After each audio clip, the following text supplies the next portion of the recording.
ताज्या बातम्यांसाठी महान करेला सबस्क्राइब करा आणि बेल आयकॉनला क्लिक करा। इचलकरंजी महानगरपालिकेचा अतिक्रमणावर हातोडा, कारवाईवेळी महापालिका अधिकाऱ्यांची धरली गळपट। इचलकरंजी महानगरपालिकेच्या वतीनं गोविंदराव हायस्कूल समोर असणाऱ्या अतिक्रमणावर कारवाई करण्यात आली।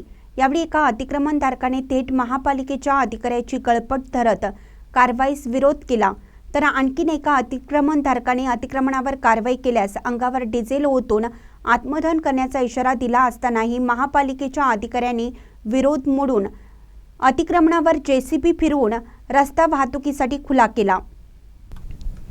इचलकरंजी शहरातील न्यायालय, गोविंदराव हायस्कूल, सरकारी दवाखाना परिसरात वारंवार वाहतुकीची कोंडी होते। त्यामुळे काही सामाजिक कार्यकर्त्यांनी रुग्णालयासमोर केलेल्या अतिक्रमणाबाबत महापालिकेत लेखी अर्ज दिला होता। याची दखल घेत रुग्णालय समोर असणारे मोबाईल दुकान, नाश्ता सेंटर व इतर दुकाने त्यांनी केलेले अतिक्रमण काढण्याचे आदेश आयुक्त पल्लवी पाटील यांनी अतिक्रमण विभागास दिले होते।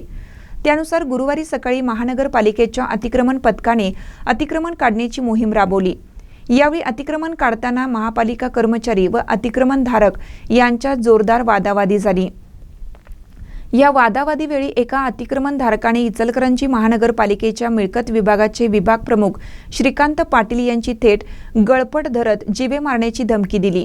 यावेळी अधिकारी व अतिक्रमणधारक यांच्यात जोरदार झटापट झाल्याने परिसरामध्ये तणावाचे वातावरण पसरलं होतं।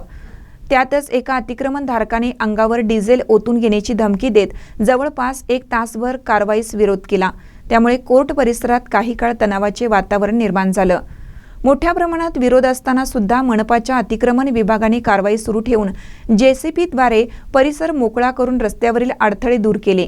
कारवाईवेळी अतिक्रमण पथक प्रमुख सुभाष आवळे, मिळकत विभागाचे सदाशिव गोथुळगडे, विधी विभागाचे कृष्णा आवळे, गणेश पुजारी, धोंडीराम कांबळे, आकाश मोरे यांच्यासह महाराष्ट्र सुरक्षा दलाचे सुरक्षा रक्षक संतोष घोदे, परदेशी करवळ यांनी कारवाईमध्ये सहभाग घेतला होता।